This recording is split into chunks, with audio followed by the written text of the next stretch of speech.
A very good evening, ladies and gentlemen. Today we have joined the April exam 2026 final year green plan. And I am Thavisha Bandara, a preliminary year student who is moderating today's session. And we have today the session will be conducted by Miss Rashmi Weerasekara, attorney at law, and she is the obtained first class holder at Attorney at Law Final Exam 2024, and she is recorded 73 average in her exams. In in today today she will explain how what to study, how to structure your answers, and everything relevant to your exam get well. And I have remind you you can put your questions through your chat box. And after the session, there's an Q&A session also, and you can directly ask your question for Miss Rashmi Veerasekara, attorney at law. And I greatly welcome her to session, and uh, now she will conduct the session. Miss Rashmi, over to you. Okay, thank you. I will try to share my screen. I hope you can see my screen. Can you? Yes, Miss Can Rashmi, we someone? can see. Okay. So here, give me a second, please.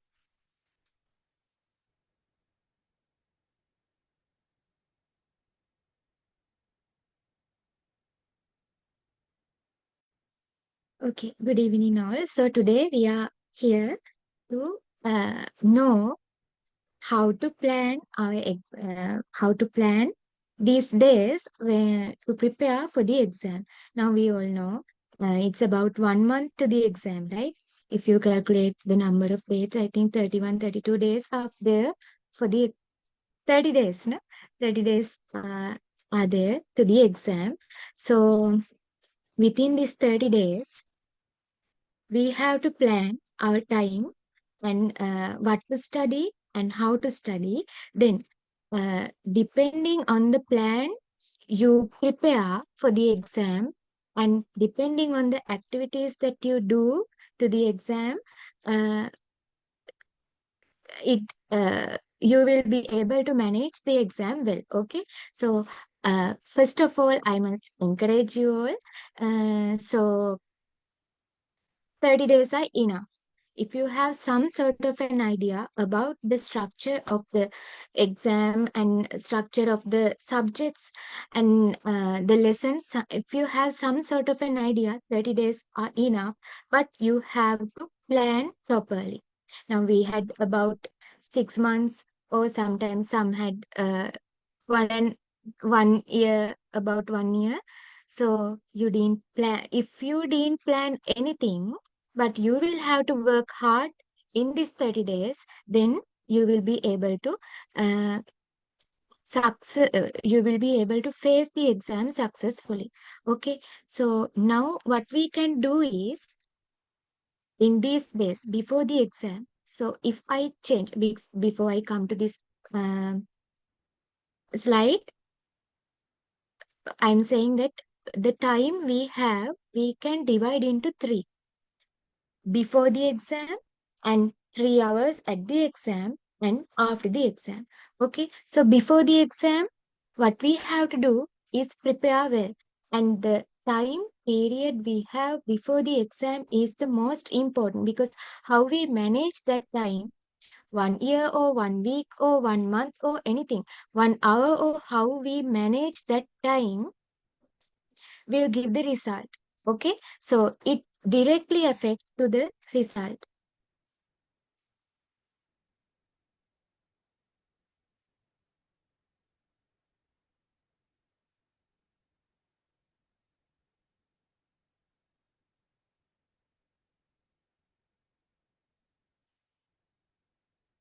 Okay, it directly affects the result. So therefore, you have to manage your time before the exam well. And the next thing is the time at the exam. 3 hours at the exam. So that 3 hours you have to manage well. So because we have only about 30 minutes for one question, and we have to write 6 questions except one question. We will one paper. We will discuss about that. So 3 hours. So it's no use if we have studied properly in past 2 3 years or some 1 year or 1 month or 1 week, or if we have a good knowledge, but if we couldn't manage the time at that 3 hours, then can't help. Okay, so the things that we studied earlier, we have to manage properly, and we have to write most essential points within that 3 hours. So before the exam, you have to plan that 3 hours. So you have to think always. You have to think what is the question, what are the questions that I am going to select. And the other thing, if something happens, or if from one of these areas, if something difficult came, what's my plan B? So I have to uh, study few sessions as a backup also. Likewise, you have to plan your 3 hours at the time of exam. After the exam, nothing to do. After the exam, until the result comes, we have to wait. But I'm saying that if you manage the time period before the exam and at the exam well, then after the exam, there's nothing to worry. You can plan your future, because future means where you are going to do your apprentices, or if you have some sort of other plans. So, what you are going to do next? Because if you manage the two previous time periods properly, then uh, when the result comes, you can expect a good result uh, in after the exam. So therefore, after the exam, you have nothing to do. Therefore, be relaxed after the exam. So work hard now. So that's the first advice I want to give you. Okay, so how many days for the exam? You calculate from today. If we have only 30 days, you calculate that number of days. And do you have time to listen to the old recordings? That's the other thing. We know we have Teams access from the college. So, and recordings are uploaded.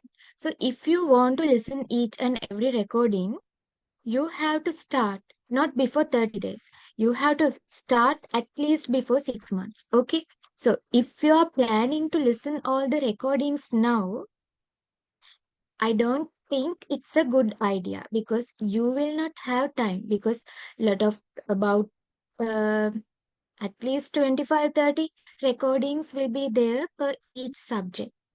So to study the subject, you have to start before 3 months, 6 months, like that. Okay, before 1 month, what you have to do is focus on the main areas. Okay, so that's thing. Then I was telling, I'm telling, and also you understand, we don't have time to listen to the recordings. Then are we going to give up? No, because 30 days, there are some things that we can do and join the race. Okay, so therefore, work hard, try your best, because this is not the time to give up. Okay, we have time until the day before the exam. Okay, so don't think to withdraw. If you are planning to withdraw the exam, then in this point you will not study, because you know you have an option. You know you can write the exam on next year. So therefore, don't give up now. That is one advice I want to say, because as you all know, you have faced first year exam and second year exam. So uh, I know you have the experience. When first, second, third subjects are over in the exam hall, about half of the students, they withdraw the exam or they are absent. Okay, so don't do that, because it's a time wasting. Because if you give up now, or if you don't do the exam now, then it will be 6 months delay for your attorney. To be a lawyer, you will be 6 months uh, delay to be a lawyer. So therefore, don't give up, pass the exam. So you try your best. That is the advice I want to give you. Then, uh, how to plan, or what are the things that you should write. In the flyer, it was about what to study, but I changed it little bit. What to write in your exam. So be prepared to answer to the point. Okay, because now we are in third year. Third year means we have completed first year and second year. So first year, second year, they don't expect us to know every detail, every point. But when it comes to third year, this is the final examination before you become a lawyer. So you have to write to the point. You have to be more practical. Okay. So therefore, write to the point. So don't write a lot of things and come to the conclusion and come to the point after that, because it will be a disadvantage for you when you are writing in the exam. So if the question is asking about a section, write about the section first. Then later, if you have any extra materials or if you have any extra knowledge, use that extra knowledge later after the uh, after what after you have written all the things. Okay, then the sections. You have to write the correct sections. Sometimes in first year or second year, um, sometimes if we miss, or if you don't know the section, but if we write the facts of the case, sometimes we might get marks. But here we are in third year, so we have to know the section correctly. Writing incorrect section will not give marks. Writing the things in the section, but without writing the section, you will lose the mark that will be given for the section. Okay, so you have to be prepared for the sections with the subsections, because sometimes each and every subsection gives different facts. For example, if you can't remember, it's okay. Section 14 of the evidence, section 114 of the evidence ordinance. That's about presumption. That's a whole lesson. Every subsection we have to know. And another part, if we take um, criminal procedure, section 109.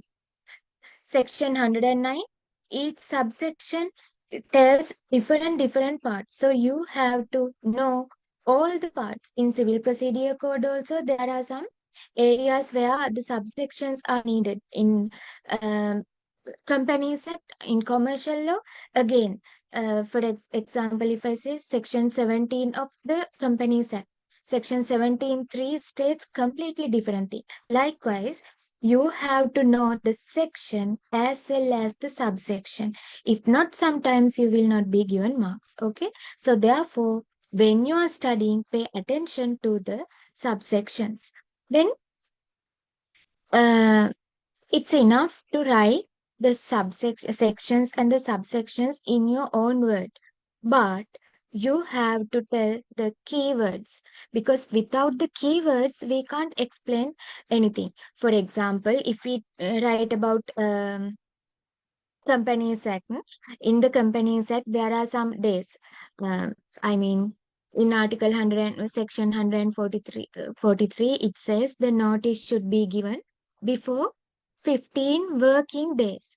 The word working days is a keyword. You can't change that keyword and write it in your own words. 14 days, 15 days, you can't write like that. So you have to write the keyword, that is 15 working days.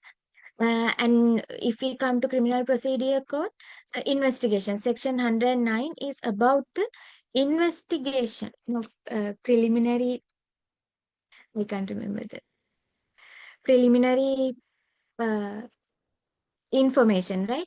First information. So the keyword is the first information. You can't write any other word in your own word for the first information. You have to write the word first information.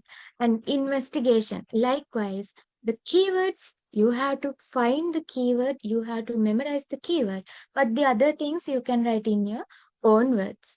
Okay, that's about the sections. Then about the case laws. When you are talking about the case laws, in third year, there's a less number of case laws. But if there is a case law, you have to know that case law. For example, if we take Companies Act, there's no case law in the Companies Act. You have to know the sections. But in the Companies Act, then the commercial one, agency part. In agency part, there are some key cases that we have to know. Those key cases we have to know. Otherwise, if the question is coming from one of those cases, we will lose marks. But don't worry, if you can't remember a name of the case law, you can write the facts of the case, or you can write one, that means, for example, if we take Anandagoda case, you can write like Anandagoda case. No need to write the full name. Okay. So likewise, you can write the name in a way that the examiner understand your um, case law. And if you can't remember anything, write like decided case and write the facts of the case. But when you are writing the facts of the case, no need to go to lengthy explanations.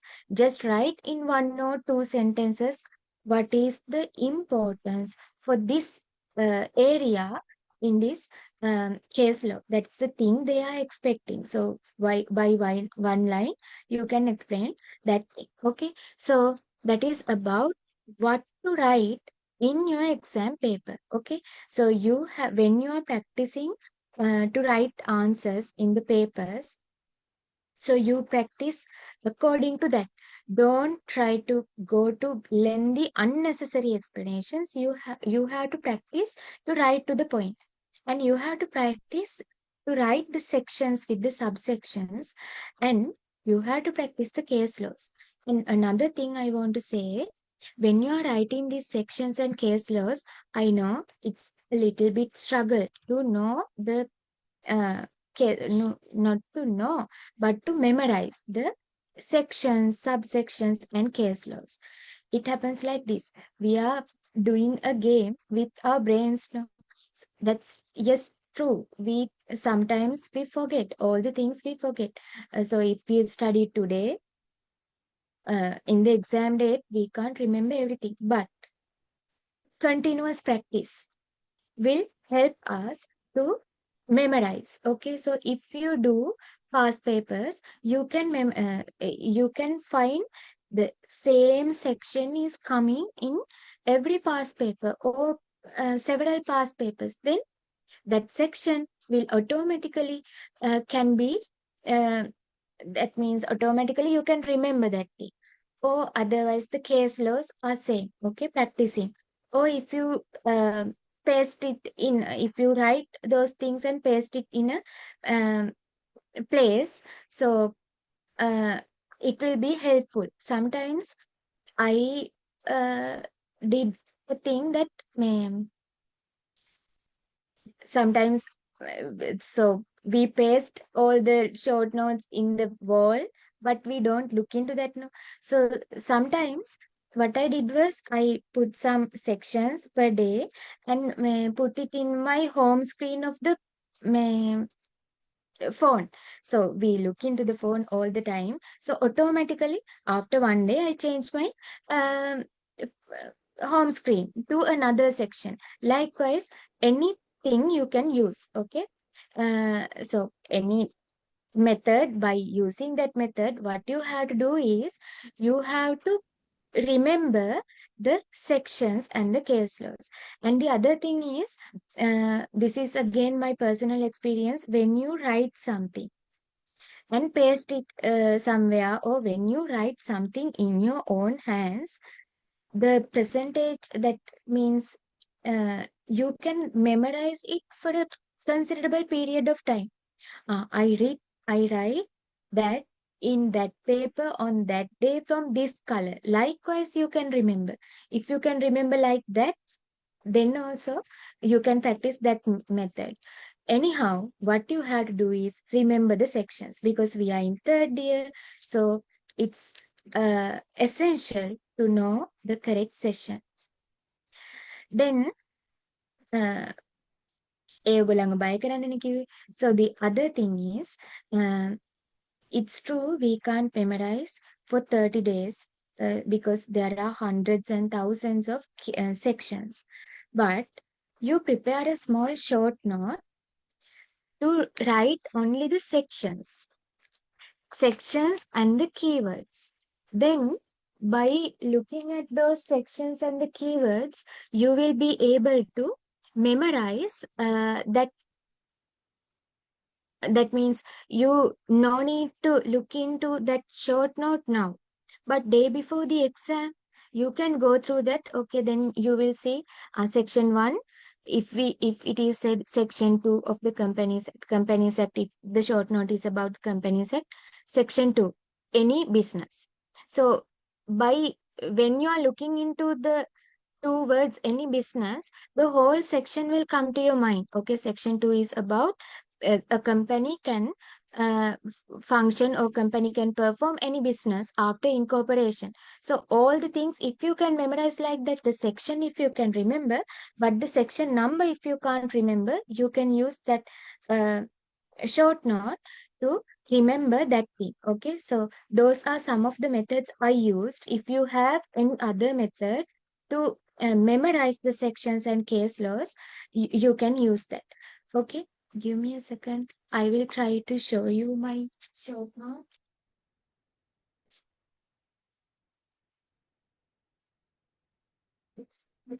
So that's about sections and the case laws. So more you remember, you can succeed more.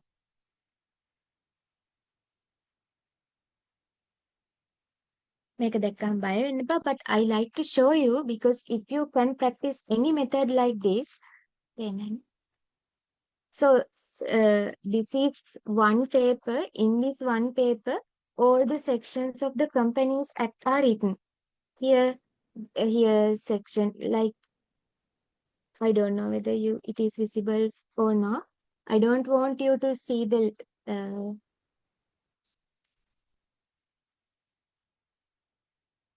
you can see right now, no? So මෙහෙම තීරු වලට දාලා ඔක්කොම sections.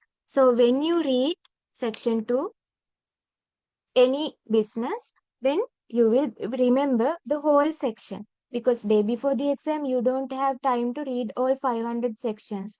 So here type of companies, when you read type of companies, you will be able to memorize all the types of companies if you have studied and if you can't remember only the sections. So that is another successful method to remember the sections. Okay, so we will move to the other slide. I hope you understood how to remember the section because I know it's very difficult to remember the sections and the case laws. But if you can remember the facts of the case, it will be helpful. Then the other thing, what not to do. So we discussed what to do, and the next one is what not to do. Don't do unnecessary explanations. That will be a problem because by doing unnecessary explanations, one thing is you will waste time, and the other thing is you will miss to write the correct point. So the examiner will not understand what are the things that you have written. Okay, doing unnecessary explanations is a disadvantage for you in every time. So therefore, don't do unnecessary explanations. If the question is for 1 mark, you write the thing they asked by 1 or 2 lines. That's enough. Likewise, then no need to consider grammar. Okay, this is not an English literature paper or English language paper. This is a law paper. So we have to write law. Don't waste your time thinking that whether this section is, whether this sentence is grammatically correct or not. සමහර වෙලාවට පටන් ගත්ත තැනින්ම අවසන් වෙන්නේ. But if you have written all the keywords correctly, it's it will be if you have written everything in a way that the other person understand, that's enough. Okay, then the other thing is, don't write wrong facts. If you can't remember whether it is mandatory or not, don't write that. That's okay, you will miss 1 mark. But if you write something is not mandatory, but if you have written it as mandatory, then the examiner will think, this person doesn't know. So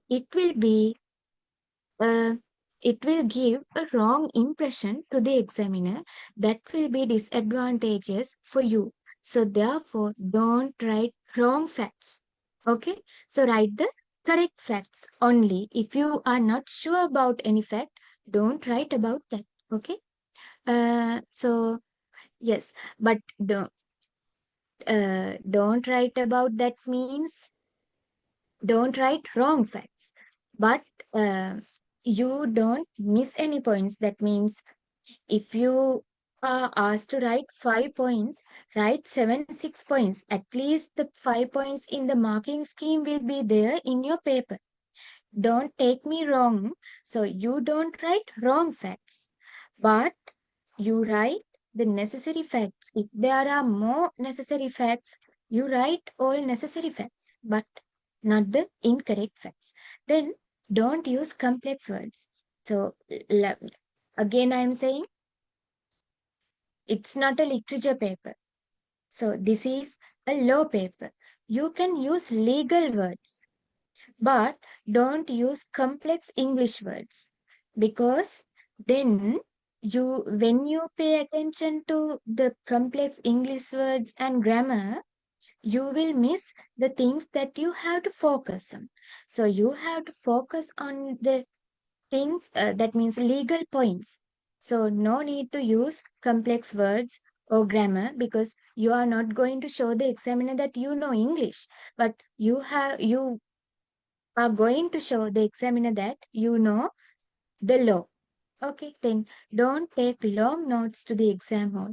That's the other thing. So we are doing the game with our mind, because after we plan for, now we have 30 days. After these 30 days to the exam, we are going. So before 2-3 hours the exam, we have to prepare our mind. So some students, I don't know, personally, my experience is before 1 hour, the things that we study, definitely, they are very important. Okay, so some students are there, they don't study anything day before the exam because they want to may relax their mind. They don't do anything may before that also, and they before exam day also they are not doing. So I don't think that's a good method, because we are adult, so our mind is ready to uh, study 1 hour before the exam and go to the exam and write. But the thing is, don't make your mind confused, because when you go with the bundle of tunes like this, then your mind, 1 hour, 2 hour before the exam, your mind will say, oh, another 80 pages to study. So then how you study? But if you prepare a small short note and you go to the exam with that 5 or 6 pages. So in these 5 or 6 pages, you can go through these 5 or 6 pages for about 1 hour, 2 hours. So then your mind is relaxed, because your mind says, okay, 2 more pages to study. Okay. So then it will be very easy to relax your mind. Okay, so I stated earlier, there are 3 sessions before the exam, at the time of exam, and after the exam. You have to plan the 3 hours in the exam now, and also day before the exam now. So you better prepare your short note now. Okay.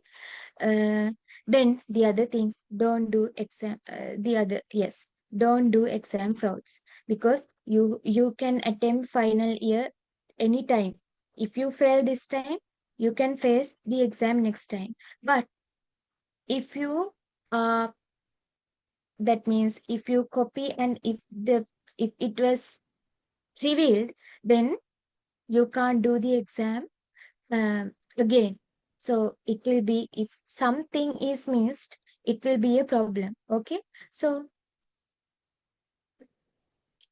definitely to copy the exam, a person should plan well. Okay. Because copy කරන්න plan කරන්න එපා. Without planning anything cannot be done. copy කරන්න මොනා හරි අතේ ලියාගෙන යන්නත් එයා ඒක අතේ ලියන්න ඕනේ.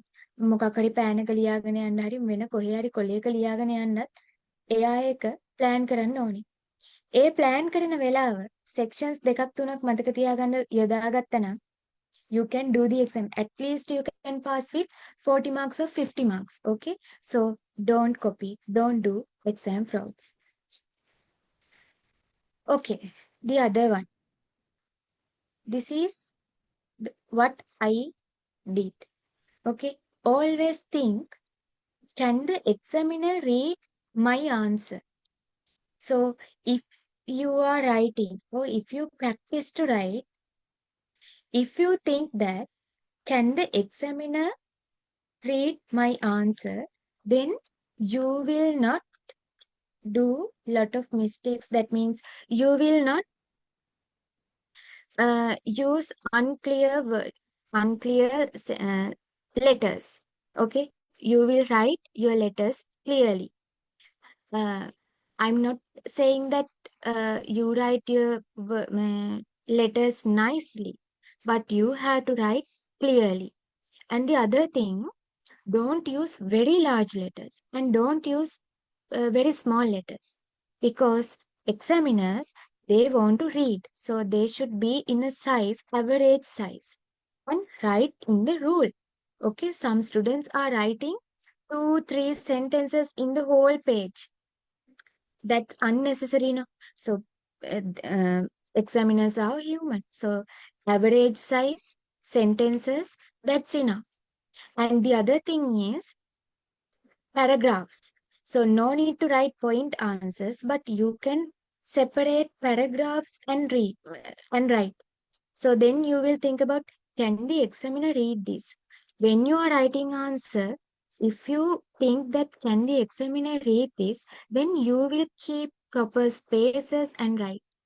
You will write in average size and you will underline the main points, not the points, not the whole points. If you are writing about section 300, you underline 300. Then when you are reading, when the examiner is reading, the underlined words, they will focus on the underlined words more. So you will underline the things. So likewise, if you always, when you are planning your answer, if you think that can the examiner read this, then you will write your answer properly. Okay. So that's another thing you have to think before the exam. And the other thing, how to convey the examiner that understood the question. That is the importance of the IRAC method and all the things that you have to. Sometimes you know the law, but you don't write it in your paper. For example, we all have faced the O-level maths examination, right? So in the maths exam, if we write the answer, you will get only 1 mark. No? But if you write all the methods, so for each and every method, we will get marks. Likewise, here also, when we know the law, but we have to analyze properly in a way that the examiner understand that we understood the thing. That means you have to be in the middle. That means you don't need to explain it in a way that we are explaining it to a person that who doesn't know law. That's not the point, because the examiner knows the law and we know the law. And we should not write in a place, write the exam in a place that we know everything. Just write 1 2 sentences will give all the things into the examiner, because examiners are lawyers. When we write the section, examiner will read the section in the evidence ordinance and give you the mark. That's not the thing. So you have to be at the middle. You have to show the examiner that you know the answer. Then you will write the section and you will write the keywords because you have to show the examiner that you know the answer. Okay, then you will analyze the question properly because you have to show the examiner that you uh, went through these points and you understood the question well, and you know what the examiner is expecting. So when you think these 2 points, can the examiner read the question and can the examiner understand my question? So then you will write a successful answer in your paper. Okay. Always try to think that when you are practicing answers, again, try to think that how to convey the examiner that I understood the question and I know the law. So that's the thing. Then the other thing, points versus explanations. Some students are saying, or sometimes we think that writing point will be enough. Sometimes we think that writing more explanations will give you marks.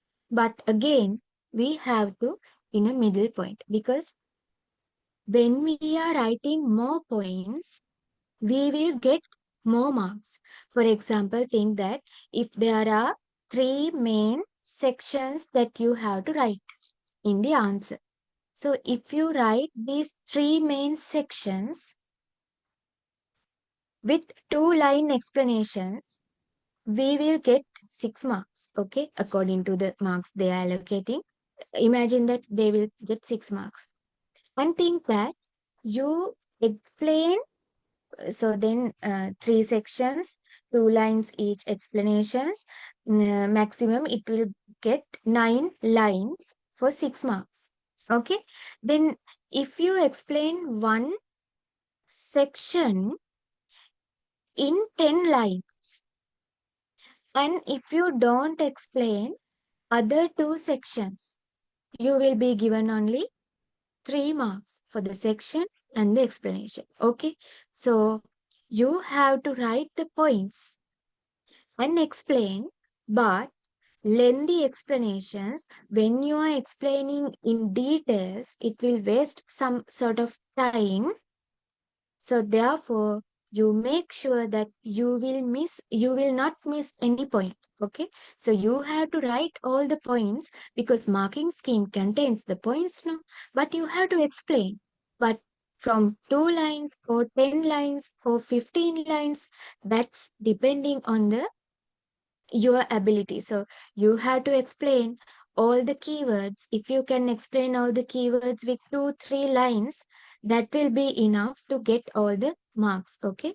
But another advice I want to tell, don't make it too short because if they are expecting few more, if they are expecting some things, but if you don't write those keywords in your explanation, then again it will be disadvantages. So you have to write the points properly and you have to explain with the keywords, but don't do unnecessary explanations wasting your time because we have only a small time period, only 3 hours, to write all the things that we studied in past 1 year. Okay. So therefore, you have to balance between points and the explanations. You have to make sure all the points are included. And again, you have to make sure in the explanation, all the keywords are explained in brief. Then the other thing, IRAC method. But I stated the IRAC method because I wanted to remind you the IRAC method, but third year is not a place to test IRAC method because we have practiced IRAC method in first year and second year. So in those years, so now the IRAC method is little bit familiar to us. And again, if we come to the question papers, conveyance paper, structured. Criminal procedure, structured. Evidence, direct answers. Likewise, commercial law, structured. Commercial one, structured. So likewise, lot of papers, they are asking structured questions. So we have to know the section and the content of the section, that will be enough. So IRAC method is not very much practiced in final year. So don't focus much. But there are some areas they are giving problem questions. So you have to write in IRAC method. So in those places, you can write according to the IRAC method. Okay. Structured questions. No, if it is a structured question for 2 marks, no need to write according to the IRAC method. Just write the section and what is mentioned in the section. Then you will be given those 2 marks. Okay. Because now we are in the final year, more than the structure, they need to know what we know. They need to know the knowledge of the student. Okay. Then no need of IRAC for the structured questions. Then IRAC is important to organize the question well. So no marks will be given for using IRAC method or not using IRAC method, but it is a help to organize your answer well. Then this one, summarizing the question. Sometimes in the problem questions, um, you will be instructed that first of all, you summarize the whole question. Then you start writing according to IRAC method. But I'm going to suggest something. If you can write the issue in a way that in a way that including some facts of the facts of the problem, that means without summarizing all the situation, you use some technical words and try to include the summary of the case in your issue. For example, if I say, if there is a person who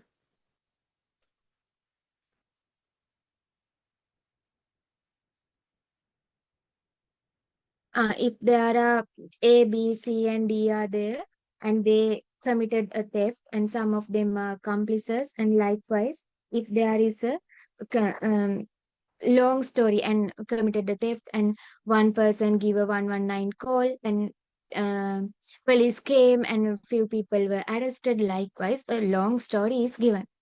So are you going to write all the summary in your question paper? Because the examiners will know the summary of the case. So if you are asked to write or analyze, so you can combine your issue to the summary of the case and write. If I say whether uh, whether 119 call given by a neighbor uh, is amounts to a first information. If you write like that, then examiner will understand, okay, this person knows the facts of the uh, question, and he knows the question area which is asking. So then we can impress the examiner. Okay, so we can save the time which we are time which goes to summarize the question, because if you summarize the question in 10 lines or 2 lines, you will not get any marks. That is only to get the impression of the examiner and to show that to show the examiner that you understood the question. So therefore, summarizing the question will not help you, so they don't waste much time to summarize the question and try to write issue. That is the thing I wanted to show you. The number of questions. Again, another mistake that students are doing. They think that if we write 3 questions properly, we can score 50. So be prepared for 3 questions will be enough. And they don't attempt any other question, only write 3 questions. But I must say, it is not a very good idea. Okay. If you attempt all the 6 questions and write only for 10 marks, so one question will be given 16 marks. But if you write all 6 questions to get 10 marks each, you will get 60. Okay. So don't think that attempting 3 questions will favor you. It is not a good idea, because sometimes If one question is totally wrong, then you have only two questions. It's impossible because 16 each, if we get, again you get only 32 marks. Okay, so that's not a good idea. No person will be given uh, 16 out of 16. It's very rare. So therefore, attempt all six questions. For attempt all six questions, what you have to do is you have to manage your time. Don't take more than 30 minutes for one question. For that thing, it's not very easy to manage that time if you're a person who is going to write answers in the exam hall. Okay, if the paper you are writing is the paper is that means if the paper in the exam hall is the paper that you are writing for the first time, if it is so, then this is very difficult to manage 30 to write in 30 minutes. So therefore, you time your answer time at home and write the answers. You write a plain and answer, and you draft a plain and answer and replication and see whether you can write all the things within 1.5 hours, because otherwise it will be a problem, because you will get long question and it will be a new question, and with the exam stress it will take some times to understand the question. So you have to practice more. You have to practice your writing. You have to make sure you can write fast. Okay, you have to make sure with your writing speed all the things in your mind comes to you, because that's also a struggle. So therefore, practice at home to attempt all six questions. Then, writing one question for more than necessary will not give additional marks. That's the other thing. If you take 1.5 hours to get 16 marks for one question, you will get only 16 marks now. But 1.5 means you can write three questions. If we attempt three questions half, and get 10 marks each, you will get 30 marks. So therefore, don't do unnecessary explanations for single question. You try to attempt all six questions and be aware of the time period. Okay, time that you are taking for one question, you have to be aware. And the other thing, attempting all questions will help you to get more marks. Okay, so if you are not sure about very much these questions, then you write the things that you sure and attempt the other question. Go to the other question. And another thing I could not include here, if you are a person who writes 7 or 8 questions and think that examiner will give you marks, yes, examiner will give you marks, and if examiner will mark and give you marks for the best question, but the thing is, you are wasting your time. Other student will take 30 minutes to write one question, but you take only 15 or 20 minutes because you are writing or you are attempting seventh question, taking some more time. So if you divide that uh, time period that you take for the seventh question to write answers for the other, then you will get 1 mark or 2 marks for each question. So you can get marks. Okay, don't waste time when to write more questions, because if you think it will be an advantage, I'm suggesting that it's not an advantage. It's a waste of time. So you have to read all the questions and you have to understand what are the questions that you can attempt properly. And you have to select your six questions. And that thing you have to be prepared from home. Okay. So you have to, for example, if we take commercial one, commercial one, at home you have to think, okay, from the company sec, if it comes from incorporation, I can do it well. But if it comes from director's duties, it's little bit difficult for me. So then I I'm trying to attempt any other question. If there's no any option only, I go to shares part. Then agency.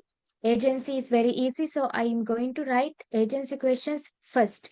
Those things you have to plan at home, not at the place of exam. Okay. So then you will save lot of time from that 3 hours. Then time management. Time management again we can divide into two parts: before the exam, at the time of exam. At the exam, you have to manage your time to write all the exams. Then here I'm going to talk about the time management before you go to the exam. Write your own timetable. Timetable means now you have given the timetable now. I think commercial one is the first subject, and uh, I can remember there are 10 days gaps for conveyancing. Likewise, you are given the timetable of the law college examination. So you write in that timetable all first, second, third years are there. No? So you write the dates that are for that you have to go to the exam and the time, morning or evening, because if you confused with morning and evening, if you go to a morning exam at the evening, then it's a waste. So therefore mark morning or evening, what is the subject, and again mark how many gaps are there for each question paper. So then days of gaps. So then you can manage that time. So, for example, this is just as example, conveyancing, we have 10 days. So, you prepare your short note and keep it because you have 10 days to go through conveyancing. And as I remember, for accounts, it's only 2 or 3 days. So, if you are good at accounts, then it's okay. But if not, to practice all the questions within 2 3 days, it's not enough. So you have to practice now. So you have to allocate more time to practice those. Likewise, you have to manage your time according to the timetable because now you have the timetable. What are the subjects you have to do first and what are the subjects you have to do next? You can give the priority for them. Okay. So then you have to plan the gaps also. If there are 10 days and after conveyancing, if there are two more subjects, I can't remember the subjects. If there are two more subjects, you can get 2 days for another subject, the evidence, and another 2 days for criminal procedure, and the remaining 6 days for conveyancing. You plan it now. Okay. Then plan your 3 hours at the exam now. I will tell one example for this one. This is one my personal experience. Uh, so sometimes you might have um, more plans more than me. You might have some plans. So I am not good at accounting. Okay. So what I did was, and I'm not good at means it's not I can't do the accounts, but the thing is, it was I am taking a lot of time to think this transaction, why this happens, why to the this account, why to this account. I am taking a lot of time to analyze. And what so now in the exam paper, I need much time to analyze those things and put no. So I was planning even the time period 1 second it goes to turn a page, it matters. Okay, so therefore I plan in what pages and what in what pages I'm going to do my tables. uh, for example, I will tell in Sinhala trust accounts and solicitors කරන්න ගොඩක් ඉඩෝනේ tables 4ක් 5ක් ගහන්න තියෙනවා. 4ක්ද කොහෙද ගහන්න තියෙනවනේ එකකට. එතකොට එහෙම ගහනකොට මම මේ පිටුවේ ගහලා ඊළඟ පිටුවේ ගහුවොත් පිටුව පෙරලන්නත් ගොඩක් වෙලාවක් යනවා. මම ඒක ප්ලෑන් කරේ ගෙදර ඉඳන්. පිටුව පෙරලන්නත් ගොඩක් වෙලාවක් යනවා. ඉතින් ඒ නිසා මම පළවෙනියෙන්ම අර 10 marks දෙන questions කරන්න plan කරා. ඊට පස්සේ ඊළඟට එතකොට දෙන පොත ඉවරයිනේ. ඒ නිසා මේ පොත ඉවරුනහම මේ පැත්තේ වගෝ ගැහුවාම ඊළඟට ගන්න කොලේට ඊළඟ වගුව ගහන්න පුළුවන්. එතකොට මට ඒ කොළ හතරම එක ළඟ තියාගෙන ඒකට අදාළ transactions දාන්න පුළුවන්. Likewise, I plan. So I'm sure you can plan more than me. So you plan what are the questions you write first and second, and another one, writing plain and answer. Okay, when you are writing the plain, if you can write the plain and simultaneous the answer. So you again, I selected, or I was planning to do my plain and answer at the end, because then I can write the plain in the book and I can get another paper and write the answer. Then I can write simultaneously after writing this element, the objections in the answer. Simultaneously, I can write. Likewise, you plan. Okay, then you can save the time. If you are a student, you have plenty of time at the 3 hours. That's okay. But there are some students, there are not enough time to write all the things in that 3 hours. So for that students, I'm saying that you plan the time before you go to the exam. Okay. Then the revisions. When it comes to the revisions,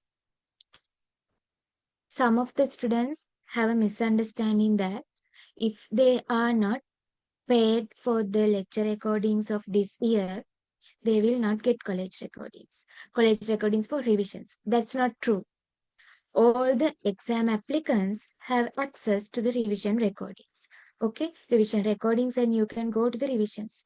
Go there, because that is a resource given by the law college, and the uh, resource persons, that means revisions, will be conducted by the lecturers who are preparing the exam paper.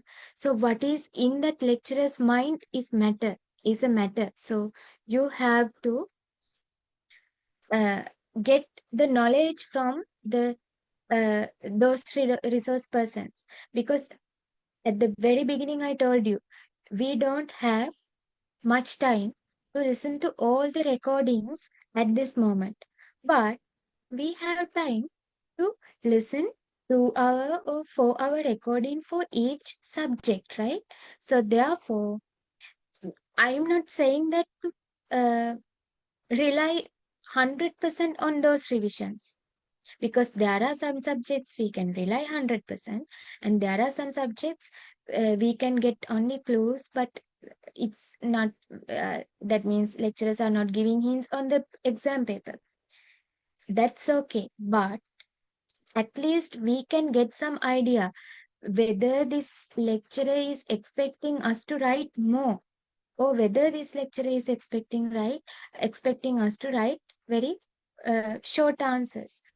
What are the things in his mind?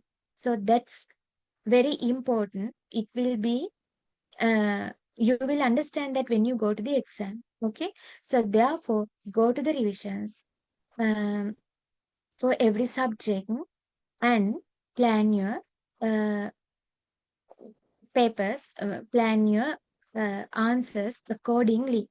But again, I'm not saying to rely 100% on the revisions, but you can get some sort of an idea about the lecturer and the subject areas, because they are saying something, keeping the exam paper in their mind. Okay. And the other thing is, now the revisions are over, but I must say this thing: don't disturb the lecturer while revisions are going on. I'm not going to talk much about that thing, but if you are asking unnecessary questions, then the things in his mind, in the lecturer's mind, will be distracted. Okay. So keep your questions until the end. At the end, lecturer will give some time to ask questions. And sometimes if they are giving online, uh, sometimes mics are unmuting and they do their talks. So don't do those things. If you are joining for the revisions, do your part and let the lecturer do his part. Okay. Okay. Then the other thing. I wanted to say something. Now I can't remember. Okay. The next one, doubts. So if you are not very much sure that whether you are prepared for the exam now or if you are afraid to face the exam now, this is not the time to withdraw. Okay? Because at least you can try. Another 30 days are there. So therefore, don't withdraw now or don't think that you have time to withdraw. If your mind says, okay, you can withdraw, you will never do that. Okay? So let your mind think that you must do this time, because if you miss this chance, you will miss or you will get delay to be a lawyer from 6 months. Okay, that's a considerable time. Therefore, don't withdraw. Withdrawing is not a good idea. And the next one, studying one area, we have to study one area for 16 marks now. That means 16 points. And we have only 30 minutes to write. That means very little things, about one and a half, not one and a half, two, two, 2.5 pages are there to write. Okay. Sometimes 1, 2 marks are given for each question. So very little things are there to study. So you have to find those little things and study. Okay. 16 marks is only 3 hours now. So, therefore, make it simple. Try to make it simple and study necessary points. No need to study unnecessary things. Don't study 10 case laws for each one. No need to do your own research, because in most of the times final year there are lecture notes. So no need to do self studies. You have to do self studies, but I mean, no need to do your own researches and find the facts. You have to find the main points from the lecture note and make a note. Okay, that's not very much difficult. If you can study 3 areas per day, it will be enough. 3 areas per day means 6 areas by 2 days. That means one subject. Likewise, you think like that. I know it's not very much simple like that. I can say, but you have to do. That's true. But if you try, then you can make your mind relaxed and try to do that thing. Okay. අම්මෝ මෙච්චර ගොඩක් තියෙනවා මේ පාර නම් කරන්න බෑ කියලා හරියන්නේ නැහැ. නෑ මෙච්චර ගොඩක් තිබ්බට මම ඒක ෂෝට් කර ගන්නවා කියලා හිතන්න. So then you can do. Okay. Study only necessary points and don't write your opinion. That's the thing I wanted to tell next. When the examiner is giving you an exam paper, it's not to do a public survey, and it's not to ask for your own opinion. Okay. The exam paper will be given to see whether you have the basic idea about the exam, about this subject area. So exam paper is there to see whether you have enough knowledge to be a lawyer. Okay. That's not about your opinion. So if they ask to critically analyze, or if they ask to write your opinion, they are asking to write lecturer's opinion. Okay. They are asking to write the points. So you have to write what are the things mentioned in the notes. Notes means what are the things mentioned in the sections of the statutes. What are the things mentioned in the case laws? Because we are not judges, we are not scholars. So our opinion doesn't matter. Our opinion can't change the world. Our opinion can't change the law. So we must state the law. Evidence ordinance states like this. Criminal procedure code states like this. That is the thing that they are giving marks. And always think that there's a marking scheme. Our opinion is not in the marking scheme, but the law is in the marking scheme. So it will not be a good idea to write your own opinions. Okay? You write just 1 or 2 sentences, but not your political opinions or something like that. Don't write them. Try to write points, then you can get marks. Then I'm going to tell you subjects, but I'm not going to tell you what are the guest areas or what are the compulsory areas that are coming or the whole syllabus. I'm not going to give you that thing because it takes long time.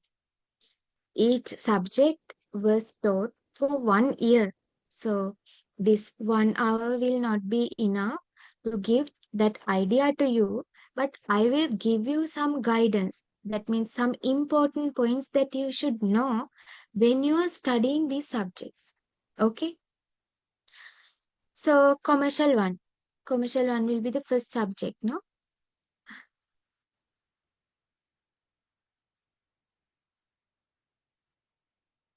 We have a question, but it's very long. I will read that one.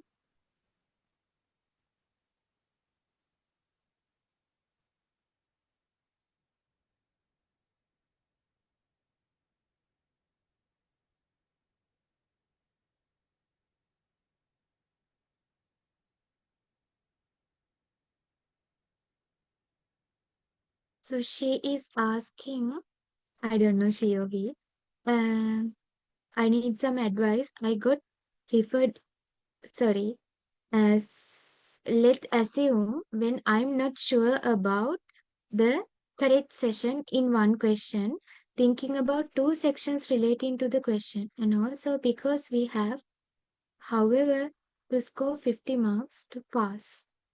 So the thing is, yes, I think your question is writing.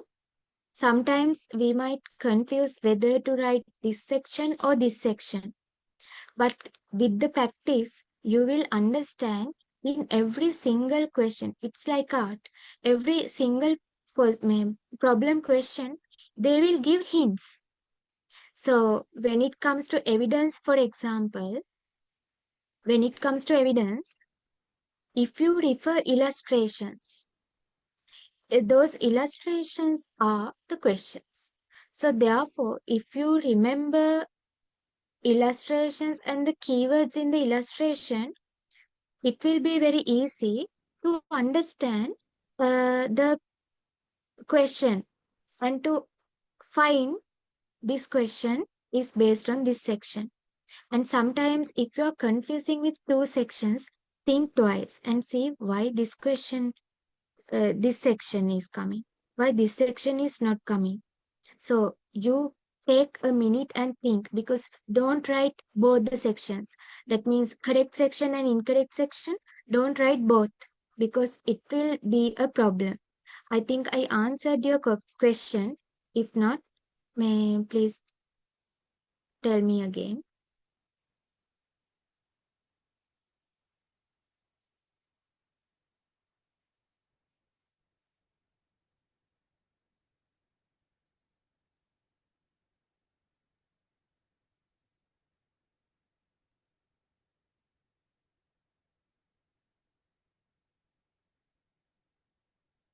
So another question is there. She's asking, what advice do you have for someone who has failed the final year attorney exams multiple times?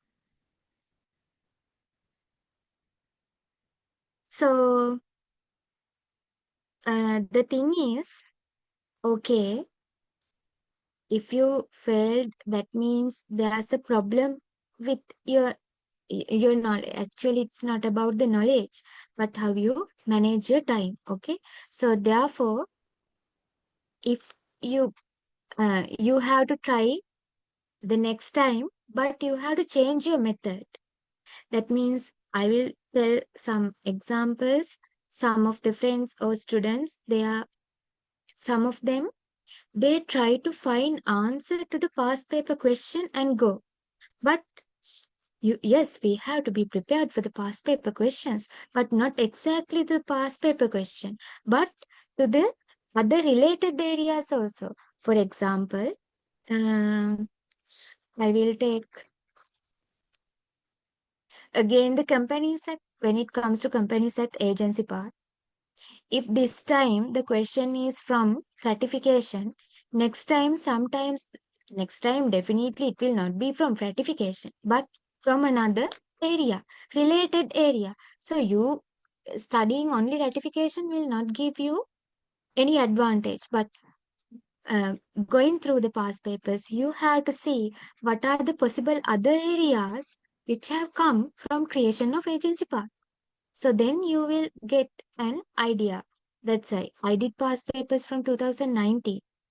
So uh, I think 2000 from 2018 the past papers are there in pro studies also.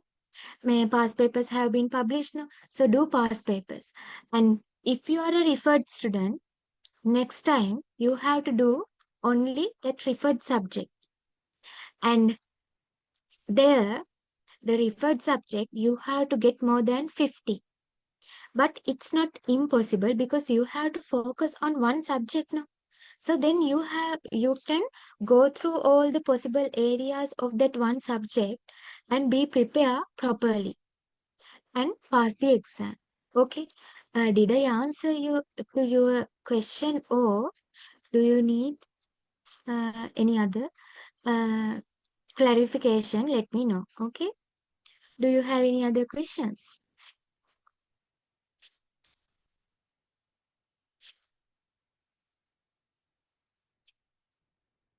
Okay. I hope that's all. If not, you can use the chat box and ask any question. Okay. Okay. Now the subjects. Commercial law, we can see a change of pattern in questioning in commercial law from last uh, year with the change of the lecturer, but it doesn't mean the past papers are waste. That means the possible areas of questioning we can guess by the past papers. Although the structure, that means a lot of situation questions are not coming, the direct questions are coming to the exam, but in the past papers, we can get some clues or we can get an idea about the main points of the companies act that are questionable when it comes to the past papers. When you refer to through the past papers, for example, the ratification last year, the question for agency ratification part was asked, and it was asked in 2023 April paper also. And when it comes to Companies Act, every time they are asking some questions about pre-incorporation and um, some other areas, incorporation, pre-incorporation, shares. Likewise, those areas repeatedly they have been asked in the past paper questions from from uh, past several years. So therefore, better to go through past papers and better to study the sections in the Companies Act. Okay.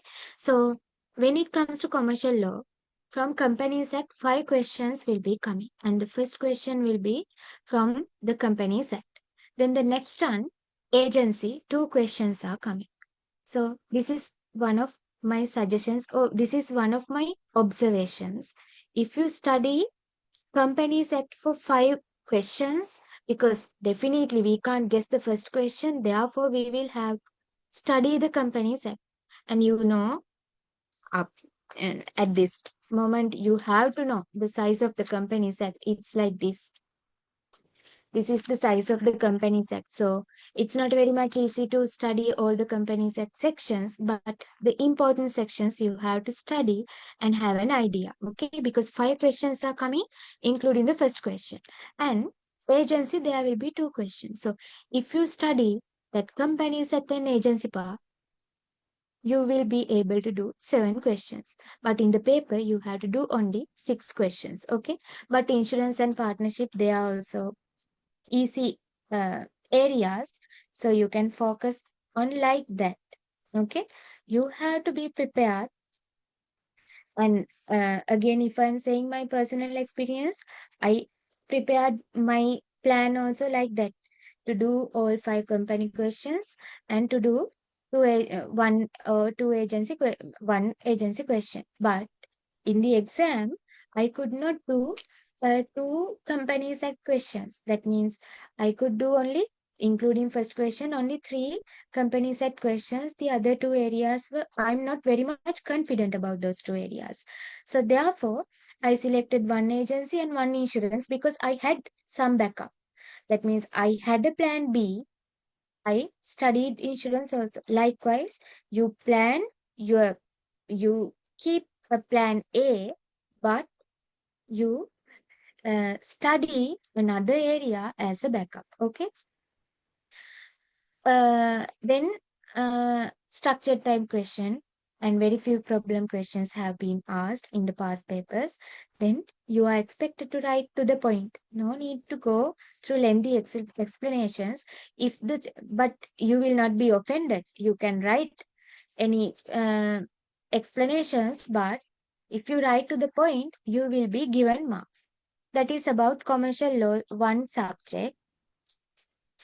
And the next one, if you have any question regarding commercial one, you can ask.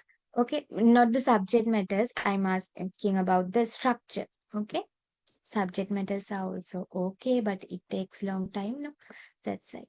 Then commercial two. Commercial two, first question. It will be a mixture of several areas like uh, sales of goods ordinance and bills of exchange, uh, shipping laws. Sometimes they might combine, and a mixture of several questions will come for the first question for 20 marks. So you will have to have some sort of an idea about each and every area of the commercial law to score a good mark. And when it comes to commercial law, little bit more explanations are expected. So we will have to explain more. And comparative to the other subjects in commercial law, case laws are there. You will have to remember those case laws. And there are several acts, no, bills of exchange, sales of goods ordinance, and bills, finance act, electronic transaction act, may shipping law part. Likewise, there are several acts, and I may, if you are studying Consumer Affairs Act, it's not in the syllabus now. Finance Act is in the syllabus now. Likewise, uh, the when it comes to commercial law, again, some areas are there and some statutes are there. You have to be familiar with those statutes. At least the basics you have to know. And you can prepare to the exam or to the areas at home. Okay, you can select your areas and go after listening to the revisions. Then the other one, that is about civil one. Civil one question paper, including first 2 questions, you have to write only 5 questions. And as we all know, civil one is about the regular procedure. Civil procedure 1 and civil procedure 2, there are 2 subjects. It uh, Among them, civil 1 talks about the regular procedure. Okay, so the first 2 questions are compulsory. It will give, you can score by using first 2 questions, you can score more than 50 marks. So writing plain, answer, application, admission and issues, and have an idea about how to identify a court will help you to the uh, find to write the answer properly, and you will get an unexpected situation. So you have to read that one quickly, and you have to find a method to write those things and to get those things into your mind properly. And personally, I'm not very much good at reading in English, but I can, but it takes time. So what I'm doing is I get the Sinhala paper also. I read Sinhala one quickly and mark them and understand the question. Then try to start writing plain to answer application in English. Okay, that's what I practiced because I know I can read Sinhala well than English. But I wrote all the subjects in English. Then that is about civil one. And after writing first 2 questions, you have to be prepared for only other 3 areas because you have to write only 5 questions. Then civil 2. Civil 2, there are two parts in the paper. First part is about the summary procedure, and there are some other special procedures like liquid claims, action against the state, minority, appeals, injunction. Likewise, there are few parts and matrimonial actions likewise. Then this time there's a new one, interplenary actions. So and part two is about executors and administrators. That means if you are right, if a person is dead without a last will, what will happen? And with a last will, what will happen? So that part. So part one, first question is compulsory, and part two, the first question is compulsory. So you have to be prepared for two compulsory questions in civil two. And again, when it comes to executors and administrators part, from four questions, two questions need to be answered, including the first question. And when it comes to part one, from seven questions, you have to write four questions, altogether six. Then the next one, law of evidence. So most of the people, they are in a doubt about this law of evidence. No, only think like this. I know it's not easy, and I know you know the fact that it's not easy, but train your mind to think like this. Then it will not be very much difficult for you to go through, okay? Because ලොකු කන්දක් ගැන හිතන්න. ඔයා පළවෙනි step එක තියන්න නැතුව බලාගෙන හිටියට ඒ කන්ද නගින්න බෑනේ. You have to keep your first step. So ඒක හිතන්න නම් ඔයා හිතන්න ඕනේ හරි පළවෙනියම නගින්න පටන් ගන්න ඕනේ ඊට පස්සේ යන්න පුළුවන් කියලා. So ඒක යන්න පුළුවන් කියන එක හිතන්න නැතුව ඔයාට ඉස්සරහට යන්න බෑ. So it's train your mind to think that is not very much difficult. So evidence ordinance is the smallest statute, and only 70 plus means 77 or pages. Only 167 sections, and I must say from these 167 sections, studying 130 sections will help you to do about 8 questions. And if you are very much familiar to first 135 sections, you can write about 8 questions. Only one question will not be able to do. Okay. So only 160 sections are there. Just read them and read the illustrations. It will help you to score more than 80 marks. I'm telling with my personal experience. When I go to the exam, I can remember all 135 first 135 sections. බොරු කියන්න ඕනේ නැහැ. ඊට පස්සේ ටික නම් මතක නැහැ ඉතින්. මේ මතක නැහැ කියන්නේ some sort of knowledge is there, but 135 sections are enough to write 8 questions. And the illustrations, if you read 2-3 times, if you are reading a novel, every dialogue you will remember from the first reading. So why can't you read those 70 pages for 3 times? Then you will remember. When you read the evidence ordinance evidence ordinance question, you will find they are similar to the illustrations of the evidence ordinance. Last year, same. Before last year, same. Either a famous case law like Anandagoda case, or most of the times illustrations of the past paper questions. Not past paper, illustrations of the evidence ordinance. So be familiar with the sections and the illustrations. All of them are included in the 70 pages. So you are reading those 70 pages 3-4 times. Then it will help you to understand evidence, or no need to understand any, except a very senior lawyer, lot of even the lawyers, it's very difficult to understand law of evidence, evidence ordinance, but it's okay. You just read and understand the illustrations. You remember those stories. It will help you. මම කියනවට ගිහින් pass paper එකේ evidence ඕඩිනන්ස් එකේ එකක් බලලා answer එක බලන්න evidence ඕඩිනන්ස් එකේ section එකට අදාළ illustrations they are same. Sometimes the names that means A, B are also same. Then do not write unnecessary sections. I stated earlier also. In the evidence especially, evidence law, if the answer is 101, if you have written 101 and 102 both, you will not get marks. Okay, so be familiar with every section and try to find if there are similar sections.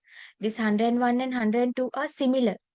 That's why I didn't take example as 114, because 114 each subsection is different to each other. It's very easy to understand. But there are some sections the difference cannot be understand very easily. In such instances, before the exam, go through them and ask somebody who understand those sections and try to find the difference. Then you go to the exam, you can write the answer very well and you can find what this question ask. Okay, so don't write two sections. If you are not sure about that, select another question. Okay, don't write මේකත් හරිනේ කියලා හිතලා දෙකම ලියන්න බෑ.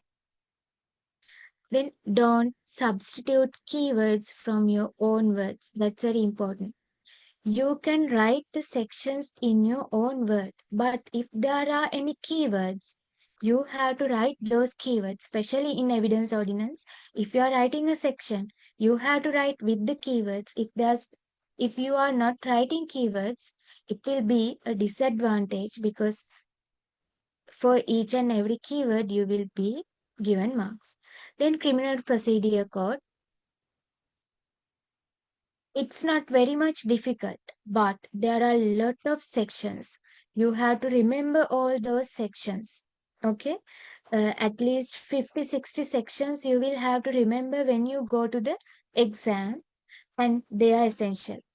Go to the revisions and be familiar with all the areas that both the lecturers are discussing, and remember the sections with all subsections, because if you are asked to write a section, if you are not written that, or if you have not written that with the subsection, you will not be given marks. So therefore, you should write within the sections.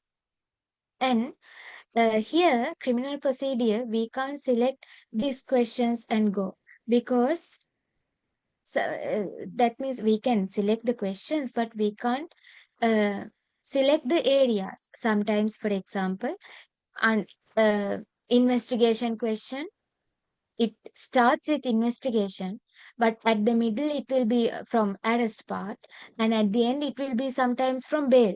So likewise, several areas can be mixed in one question. So therefore, you have to be familiar with lot of sections and go to the exam. Okay, but there are some areas, jury and identification period. Likewise, there are some areas we can skip and go, but there are some areas we can't skip, like bail can come for several questions. Likewise, you have to understand those sections and you have to be familiar with those sections. And the next one, ethics and accounts. Ethics and accounts will come in one paper. So ethics, it is for 50 marks and accounts for 50 marks. So I'm not going to talk much about ethics since we are out of time now. So Supreme Court rules, you have to remember all Supreme Court, not all. You can select the areas that you are going to write, because only 3 questions need to write if I'm not mistaken. And under the if you have to understand the question and analyze, but again you have to write the rules of the Supreme Court. Okay, if the question asks about your opinion, give priority to the rules in the court more than your opinion, because I told you the disadvantage of explaining your opinion more.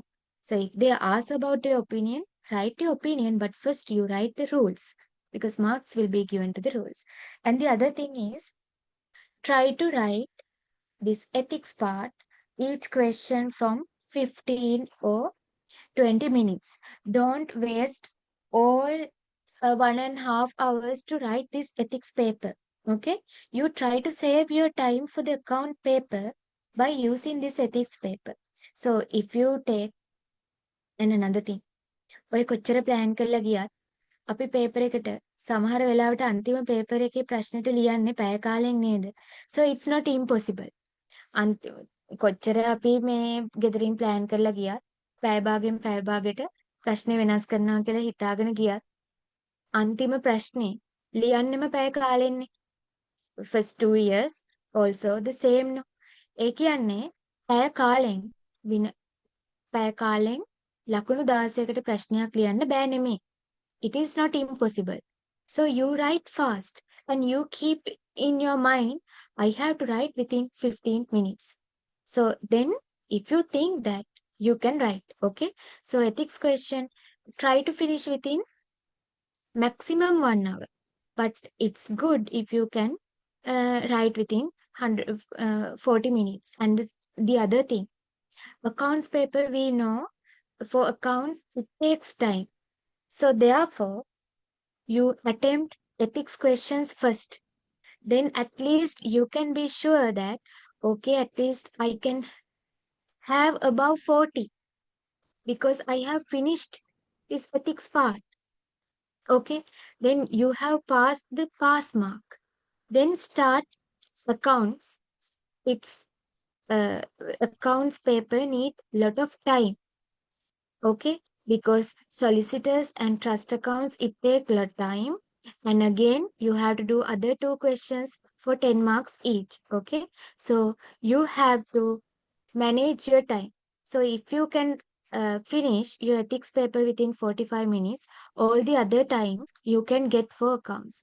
But I'm again saying it's not a good idea to do accounts first and do ethics next, because if we take lot of time for accounts, then if we don't have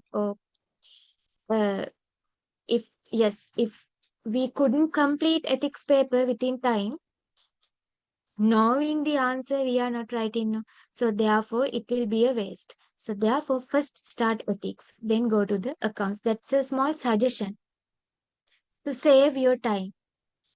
Then accounts,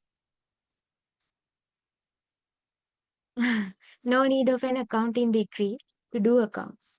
Okay, so you can practice, because solicitors and trust accounts, it's specially for lawyers. So therefore you can practice, because in trust accounts and solicitors, same questions are asking. There's a pattern of the questions. You have to be familiar with the pattern. So do one question you can do several times. Every time you will miss one, you will learn 1 or 2 things. Okay, you practice the answers, you practice the questions and go to the exam. Then you can manage the questions and plan your time management. I told you my experience, so plan your time.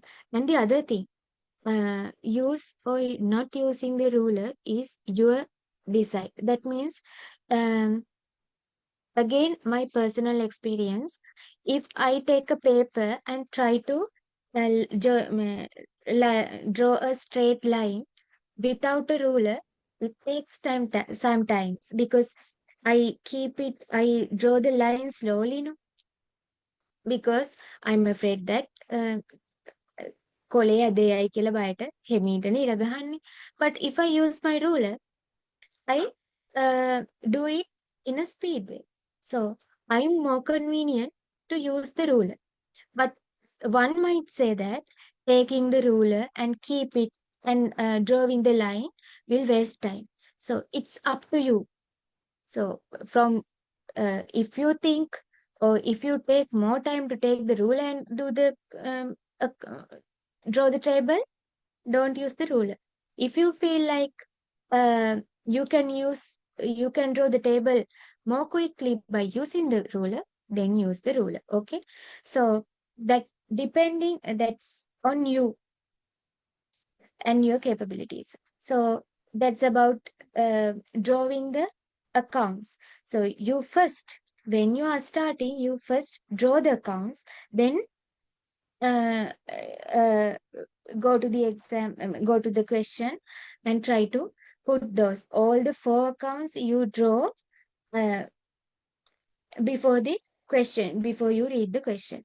And when you are selecting the time, when you are selecting the question, I'm suggesting that do 10 marks two questions first, because then you can sure, okay, I have another 20 marks. At least I have another 15 marks. If you are not balancing those things, if you have 2.5, 2.55 marks are going, so therefore you have another 15 marks. Then you start trust accounts and accounting, trust accounts and solicitors, okay? Because it takes a lot of time. That's the reason, but you do according to, I'm not giving these advices for an accounting expert. I'm uh, giving these advices for an average student, okay? So then balancing, for balancing part, you will get about 2.5 marks. Okay. But if something goes wrong at the middle, if one transaction is wrong at the middle, you will not get the 2.5 marks. But for balancing, you will have to do the calculations for about 5 minutes. If you have that time, you can do the balancing part. If you don't have that time, don't mind, because you can score marks by each and every step, not by the balancing. Okay. Then the last one is conveyancing. So go to the revision. And in the conveyancing, first question is pedigree now. So pedigree is a question which you can score full marks, at least 19 marks. Okay. But you have to practice it and do properly. It's very easy. So pedigree chart is the first question, and all the other questions mostly structured type.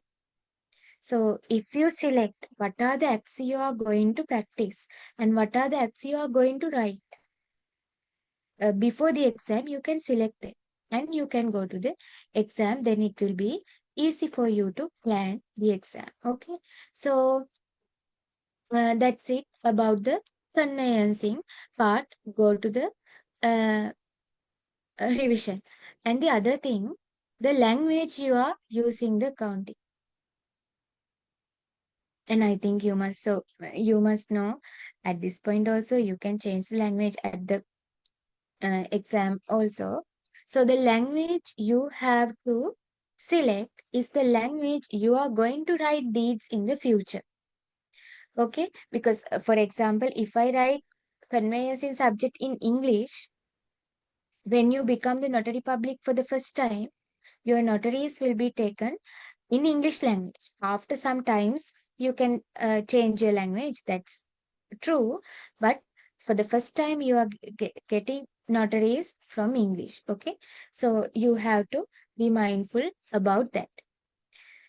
Okay. So that's all about the subjects. And after passing this exam, you are going to be a lawyer. Okay. So therefore, markings are strict. They they want to they want you to know the basics of the law. So unlike like first year or second year, this exam markings will be strict. So therefore, you have to prepare for um, a good mark. Then this is my suggestion. So fight for every single mark. Okay, because if the students who failed the exam from 49 average knows the uh, how do we say, they know what is the importance of 1 mark. And students who fail the exam just because they have 29 marks for one subject, they know what is the importance of a single mark. Okay. And another thing, people who got 69 average knows what is the importance of 1 mark because they miss uh, first class from one single point. Okay. So therefore, fight for every single mark. Always think, I must write something to this one because at least I will take it will give me 1 mark. When you are studying, think, okay, මේක උඩින් හරි බලා ගන්න. එක ලකුණක් හරි ගන්න පුළුවන්. So fight for every single mark. Then ultimately, because 1 mark get together and you will be given 90 marks. So therefore, you better think about every marks. That means don't think like, okay, මේ ලකුණු 10 නැති වුණාට කමක් නැහැ. තව ලකුණු 90ක් තියෙනවනේ කියලා. Don't think like that. You think මට ලකුණු 90ක්ම එන්නේ නැහැනේ. ඒ නිසා මේ ලකුණු 10ටත් මම ෆයිට් කරන්න ඕනේ කියලා. අන්න එතකොට ඔයාට දන්නේම නැතුව ඔයාගේ ලකුණු ගොඩක් ඇවිල්ලා තියෙයි. So that is one of the advices I want to give you. So fight for every single mark, then you will end up with a good result. Okay, don't give up. So that's the advice I want to give you. And we have another 1 month. Do your planning according to that one and don't think about withdrawing. Fight until the end. Okay, so that's all I wanted to tell you. If you have any questions, you can ask.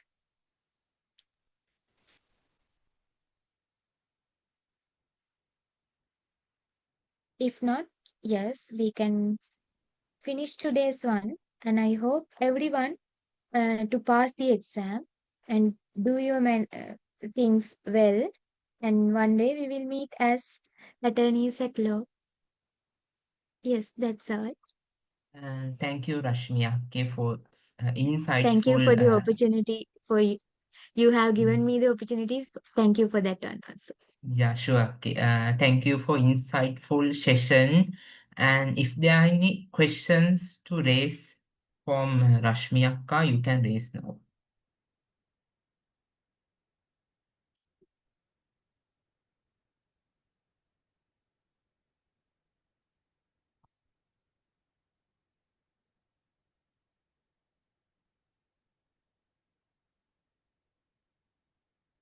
If you want to unmute and ask any question, you can unmute yourself and ask any questions.